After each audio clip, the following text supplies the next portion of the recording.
নমস্কার বন্ধুরা, আমার চ্যানেলে সবাইকে স্বাগত। আজকে আমি বানাচ্ছি প্যানকেক। এটা ছোট থেকে বড় সবাই খেতে পারে, বাচ্চাদের স্কুলে টিফিন হিসাবেও দেওয়া যেতে পারে। রেসিপিটি পুরো দেখার জন্য সকলের কাছে অনুরোধ রইল।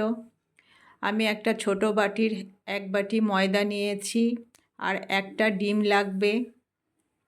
তারপর একটা বড় স্টিলের বাটি নিয়েছি। বাটি নেওয়ার পর ওর মধ্যে ডিমটা ফাটিয়ে নেব। এইভাবে কেকটা বানিয়ে দেখবেন, খেতে খুব ভালো হয়। তারপর ওর মধ্যে 2 চামচ চিনি দিলাম, 1 চামচ ভ্যানিলা এসেন্স আর 2 চামচ রিফাইন তেল দিয়ে ভালো করে ফেটিয়ে নিতে হবে। এটা যত বেশি ফেটানো হবে প্যানকেকটা খেতেও তত সফট হয়। তারপর ওর মধ্যে 1 চিমটে নুন দিয়ে নুনটাও ভালো করে মিশিয়ে নিতে হবে। তারপর 1/2 কাপ দুধ দিলাম। তারপর ময়দাটা যে নিয়েছিলাম তার থেকে অর্ধেকটা ময়দা দিয়ে প্রথমে ভালো করে একটু মিশিয়ে নিতে হবে, একবারে দিলে দলা পাকিয়ে যেতে পারে। তারপর বাকি ময়দাটাও দিয়ে দিতে হবে। ভালো করে মেশানোর পর ব্যাটারটা একটু ঘন হয়ে গেছে, তখন যে বাকি দুধটা ছিল সেটা দিয়ে দিলাম। তারপর 2-3 মিনিট মতো একটু ভালো করে ফেটিয়ে নিলাম।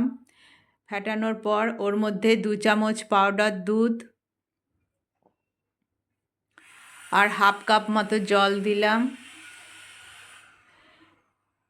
দিয়ে সব কিছু আবার ভালো করে একটু মিশিয়ে নিয়ে একটা স্মুথ ব্যাটার বানিয়ে নিলাম। সবশেষে ওর মধ্যে 1 চামচ বেকিং পাউডার, তার উপরে অল্প একটু জল দিয়ে ভালো করে আবারও 2-3 মিনিট মতো একটু ফেটিয়ে নিলাম। তারপর ব্যাটারটা তৈরি হয়ে গেল। এবার প্যানকেকগুলো বানাবো। তার জন্য গ্যাসের মধ্যে তাওয়া, ননস্টিক তাওয়া গরম করতে দিয়েছি। তাওয়াটা প্রথমে গরম করে নিয়ে গ্যাসটা মিডিয়ামে রাখতে হবে। তারপর একটা হাতার সাহায্যে তাওয়াতে ব্যাটারটা এইভাবে দিতে হবে। 2 মিনিট পরে দেখবেন পুরো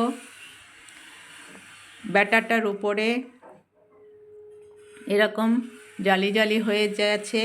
তখন প্যানকেকটা উল্টে দিতে হবে।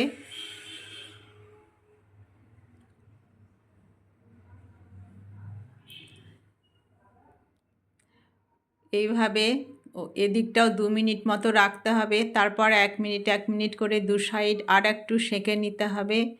তারপর তৈরি হয়ে গেল প্যানকেক। এইভাবে আমি সমস্ত প্যানকেকগুলো তৈরি করে নিলাম।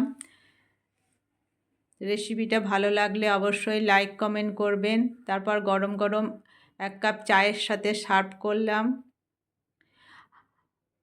নতুন বন্ধুরা আমার চ্যানেলটি সাবস্ক্রাইব করবেন, আর প্লিজ কেউ সংখ্যা লিখে চ্যানেলের মধ্যে কমেন্ট করবেন না, এতে ক্ষতি হয়। আজ এখানে শেষ করছি। সবাই ভালো থাকবেন। Bye bye.